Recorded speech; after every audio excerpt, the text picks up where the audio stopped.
नाम मेरे गुरफराज है जी। वार्ड अल्लाह दिता, गाँव सुल्ता, तहसील सुहावा, थाना डमेली, ना मेरे आशी रहने वाला वहाँ। मेरे बच्चियाँ 3 सरकारी स्कूल मिडल में पढ़ी हैं और एक पेंटों और शीटा ने पैसे लाने वास्ते मेरी बच्चियाँ नहीं दे सकियां। उन्हें स्कूल तो कट छोड़ा।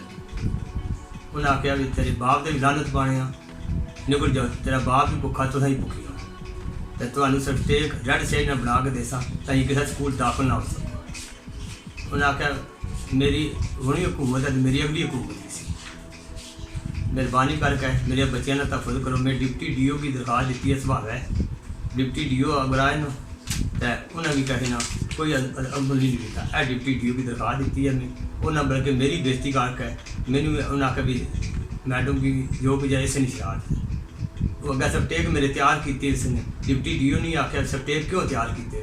मैं गरीब बंदा, मेहरबानी करके मेरा तहफ़ुज़ होना चाहिए है। मेरिया बच्चियाँ जो सरकारी स्कूल पढ़ियां बल्कि जितनी भी मैडम लगियां उन्हें बच्चे जोड़े पाक अकैडमी स्कूल पढ़ियां है सरकारी मुलाजमान, लेकिन अपने बच्चे दूसरे स्कूल पढ़ा रही हैं प्राइवेट। असें गुंजाइश नहीं है, बराए मेहरबानी जे अगर कर सकते तो मेरा वज़ीर आला तक पैगाम पहुँचाओ।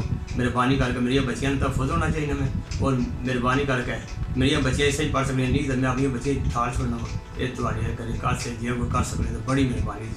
मैं गरीब बंदा।